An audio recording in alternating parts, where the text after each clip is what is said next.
osoro eni asase betwa mu akọ enso Onyankopon asem de etim hoda ebremu ye toa eye imprempren nkransem a Yesu de wo mayen no adesua no so eye abofo miensa nkransem a Yesu ewo de mawiase nyina na ye pese ye hunu bebre fa eye bofo a odikan no nkransem no eho na ye dikan hunu se bofo a odikan no nkransem no mu no oto nsa frɛ wiase mu nyina se yensuro Onyankopon na afensu yenhye n'animuonyam saa asɛm yenhye Onyankopon animuonyam no asekyerɛ ekora ne sɛn enti ofa ya duru so yi no adesua a ye bekomu no yenhye Onyankopon animuonyam saa adesua yi ana saa asɛm yi no asekyerɛ ene sɛn na ansa na ye bekomu sɛdeɛ twerɛsɛm ɛkyerɛkyerɛ yi mu no moma ye mompaye ye na gya ye da wase wa kwanya a wodi ama yen sɛ yentoa abɔfo miensa nkransɛm adesua no wase wo ofa ya duru so yi de pɛsɛ ye te kwan ye betumi afa so ne ahye wanimuonyam ase yesrɛ sɛ boa yen na yentumi enhunu saa kwan na yetumi asiesie yen ho atwen Yesu Kristo yen kra adɔfo no ma ya etosuminu no ya bompa yi ɛwɔ Yesu Kristo din mu amen.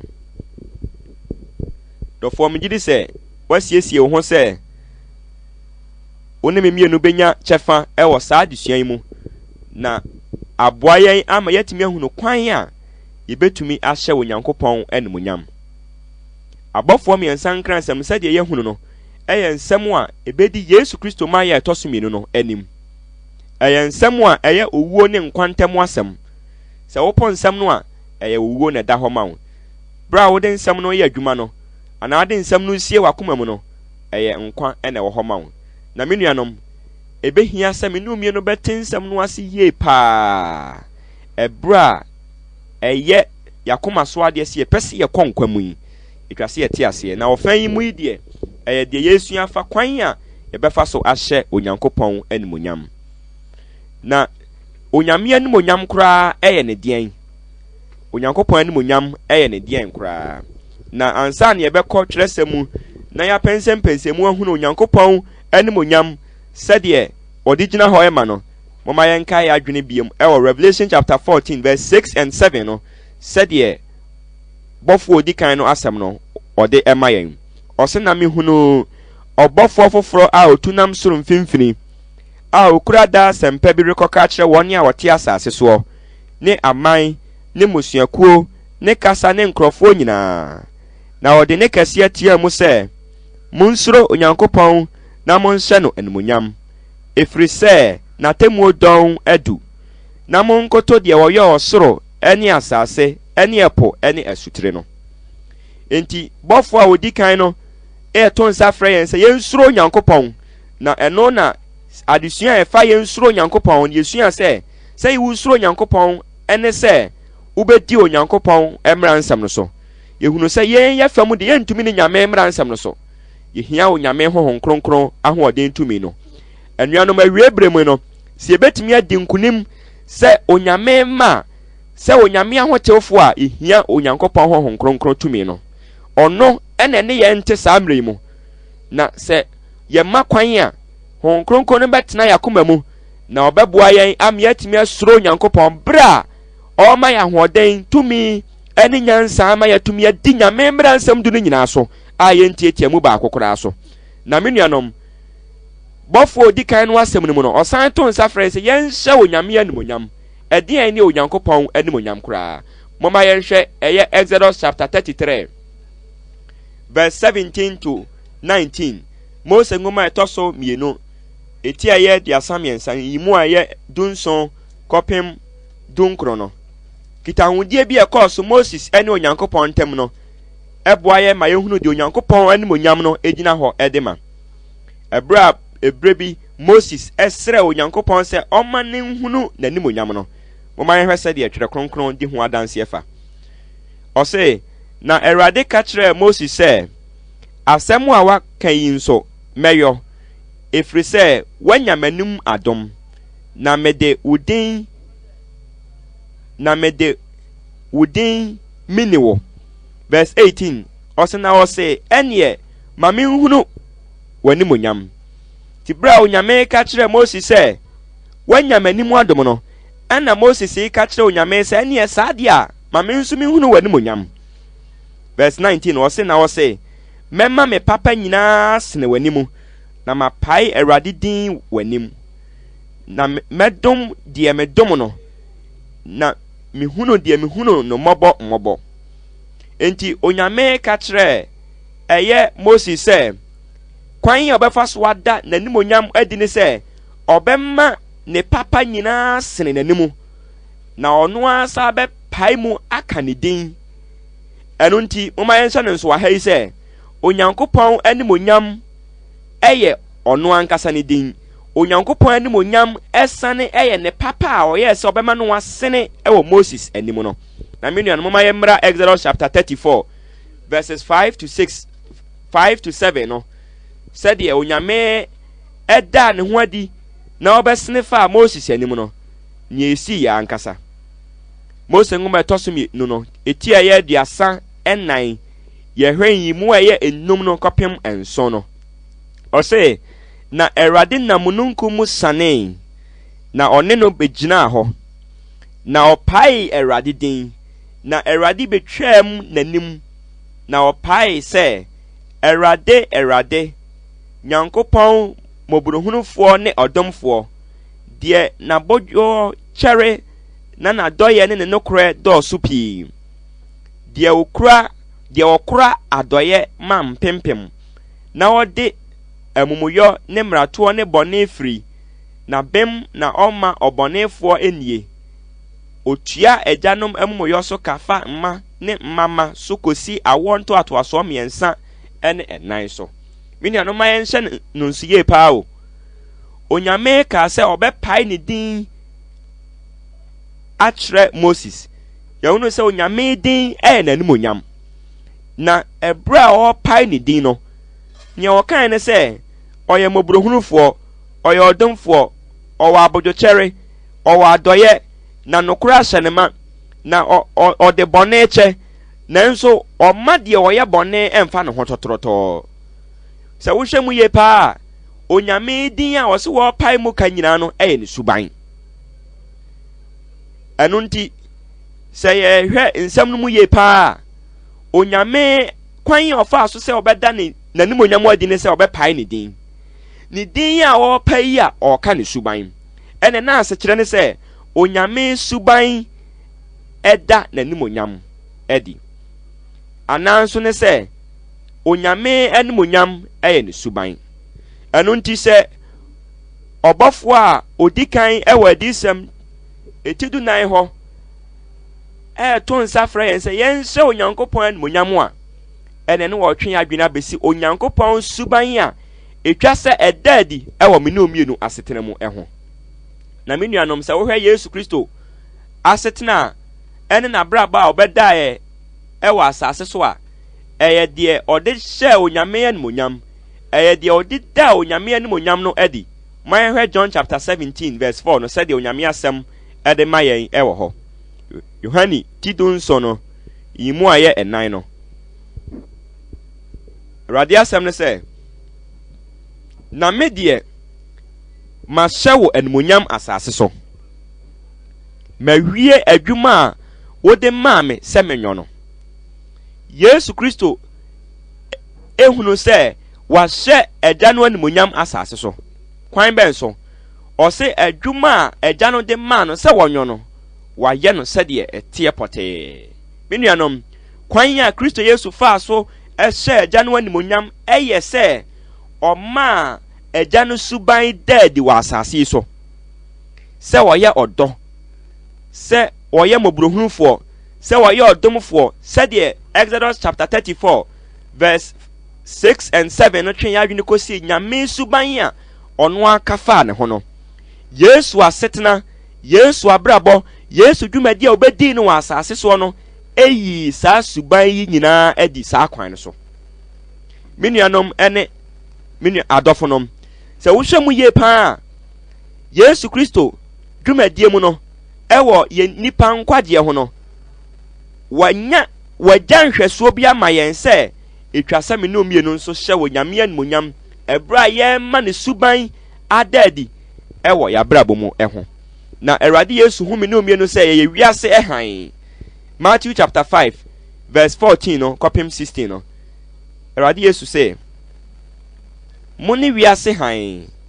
kuro a eda beposo ntumi hinta na wonso kanea mfa nhye kodo ase na emom wode sikane adia so na asran ama woni a wowo edan no mu enyina sara na moma mo kanea nsran nipa anim na wahunu mo ne yoipa na wahyɛ mo agya owo soro no animunyam enti sɛ wohwɛ sɛdeɛ Yesu ensusu hunu woni a na chidifo a ɔse wo mu nso ye wiase han na sɛ wo mu hyerɛn ɛma nipa hunu nepa ɛwɔ wo mu a ɛbɛma nipa hyɛ yɛne a wɔne a yɛne agya wɔ soro no animunyam efiri sɛ animunyam ɛdadi ɛwɔ yasetena mu a ɛyɛ ne yoipa yɛda no adi no timi nuanom moma yɛnti ase sɛ yɛbɛtumi ahyɛ Onyankopɔn animunyam a gye sɛ ne suban animunyam ɛdadi ɛwɔ yabrabo mu na sɛ yɛtena se ɛwɔ Nyame suban mu paa me nuanom entumi hinta da biara da ɛyɛ den de ti Nyame som ama papa no enhinta sɛ yɛdi Yesu akyi nokura mu sɛ yɛdi Yesu akyi ɛwɔ kronkron yɛ mu a me nuanom yɛtie bia no ɛbɛyɛ te sɛ kanea ɛbɛhyerɛn ama nipa ehunu Onyame animunyam Onyame suban na nipa bɛda Onyame ase nipa bɛkamfo Nyame sɛdeɛ wohunu no ɛwɔ yɛ mu no ɛho na anuanom ɛne adɔfonom ɛbra yɛpɛ sɛ yɛhyɛ Onyame animunyam firi sɛ bɔfo a odi kan no to nsa frɛ sɛ yɛnyɛ saa firi sɛ yɛmprempren nkran sɛ Onyame de ma yɛ no etwa sɛ yɛte ase sɛnti a etwa sɛ me no mienu hyɛ Onyame animunyam bra yɛda ne suban no adi yie paa. 1 Corinthians chapter 6 verse 19 and 20 no ka asɛm bi ɛkyerɛ me no mienu Korintofoɔ nwoma a edi kan eti a yɛnsia no eyimu a yɛ dunkron ɛne aduonu no ɔse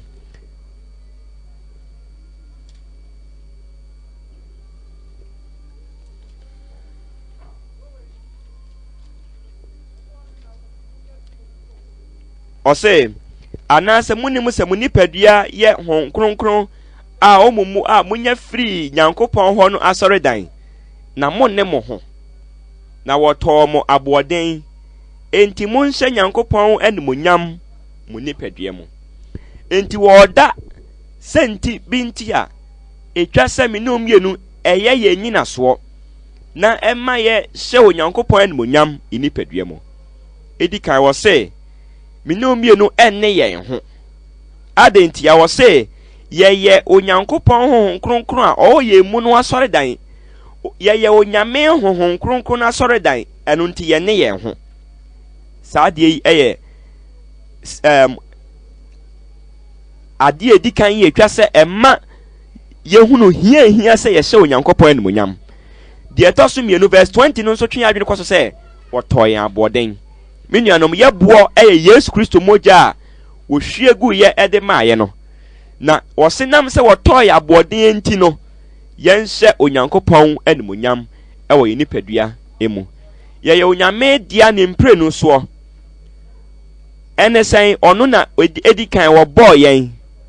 na ɛbrɛ a yɛma ne yɛne yɛyɛ bɔne tia no ɔno akoro ya na san bɛgye yɛn kwa na ɔnam adebɔ mu ɛne enkwagye mu atɔ yɛn ne mprenu soɔ ɛyɛ ne dia mprenu soɔ ɛno nti me nuanom yɛne yɛn ho sɛ yɛbɛyɛ deɛ yɛpɛ biara nti yɛ nipadua no sɛ yɛde biribi ɛka no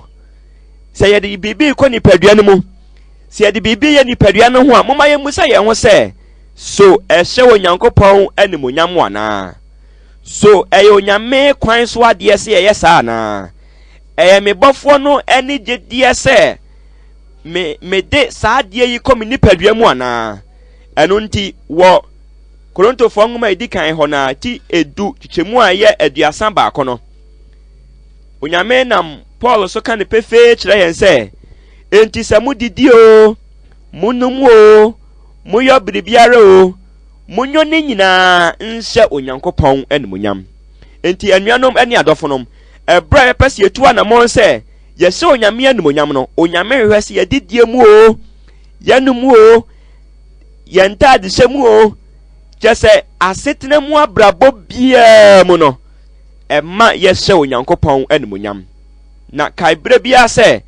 Yesu edi ni moja no atoyaboden obia wagitum se woye kristoni no eye soronko na wobuo eye Yesu moja watoya aboden eno nti etwase me no mienu se Yesu Kristo enmunyam firi se nya wanya mayen ewo Calvary no yentumi ntiase enkowie da biara da saa wodo soronko a wonam na sanua hoguo na wayi no wadi akyerɛ no eye wodo a emu do na emu ne hwehwɛ bia saa wodo inti no medie manigi se me hye saa magye nkwan yi enmunyam mu eno nti se magye nkwan no wo hye bi fa de medie ho de menom ho de mehye ho a manigi se me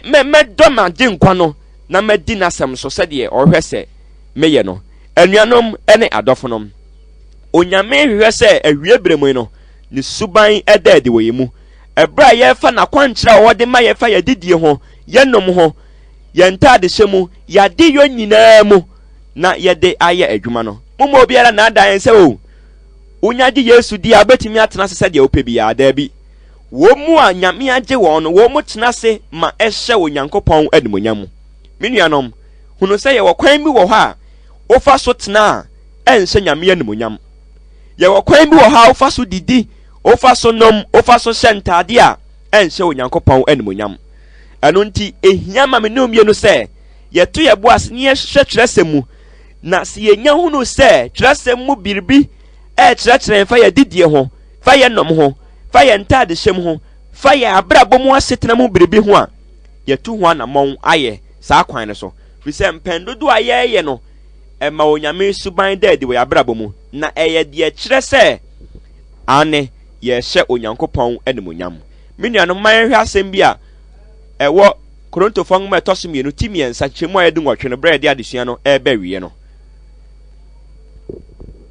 2 Corinthians chapter 3 verse 18 o say na yen nyina de yen ani a eso da ho hwe Awurade anumonyam no se wo hwe ahwehwe mu na wo sachira yen kosuban kro no ara mu firi anumonyam mu ko anumonyam mu se efiri Awurade honhom no ara anuanom ani adofonom se eyade se me no mienu hwe Yesu Kristo a oda onyame suban di se de yakenkan e John 17 verse 4 wa asase so no se ye hwe Yesu na ya hwe Yesu na ya hwe Yesu asua no ne mpaebo esua hunu no mu ewo ne sitie ye ma onyame mransam esua hunu no mu ewo ne suban a oda no wadi wa asase so na ya hwe Yesu na ya sua o nyame asam no se yenso no sa suban kro no a bedadi ewo ya brabo mu odofo ma awie bremu adwendwene nyina nyese nti so me suban te se Yesu de no ana mo adwendwene nyina anye no a se wo behwehwe se wo suban ene wade yoyin wonne yoyin nyina ene Yesu Kristo suban no ebeye pe na obi a otu anamon se Awurade boa me na me suban fata Yesu suban no sɛdeɛ ɔda no wadi sɛdeɛ mransɛm du no ɛda no wadi ɛno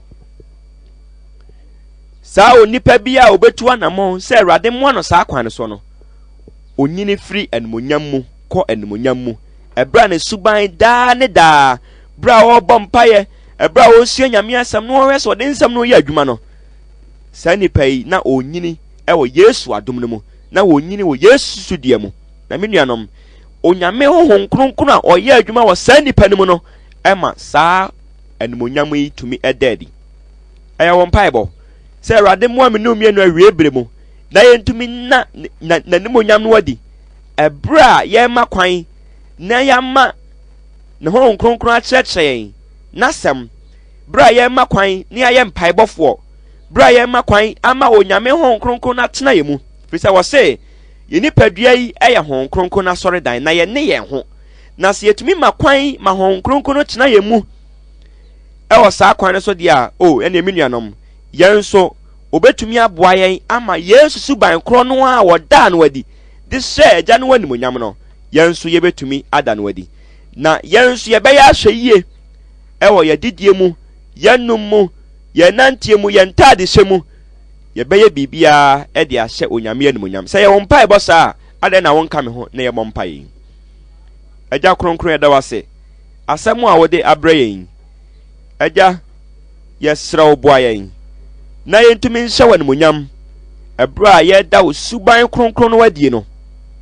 yɛsrɛ sɛ ma Honhom Kronkron no ntena yɛn mu na wɔma yɛntumi na wo suban no adi abrɛ nyinaa mu na wɔne a ɛwɔ asase so nyinaa hunu ne yɔrepa ɛwɔ yɛn mu na wɔhunu w'animonyam no sɛ ɛda adi wɔ suban yɛ ɛbɛda adi wɔ yɛn adidie mu yɛnum mu yɛn ntadehyɛ mu yɛn kasa mu yɛn abrabɔ ne asetena nyinaa mu na ayɛ adanseɛ afa wo Awurade wo suban kronkron no ho na adi adanseɛ kɛseɛ akyerɛ afoforɔ atwe wɔn abrɛ Kristo Yesu agya yɛsrɛ sɛ ka yɛn ho na boa yɛn wiebere mu na sankyɛ na opia abɛto yɛn sɛ yɛyɛ wo ma a yɛhyɛ wɔ animuonyam ade nyinaa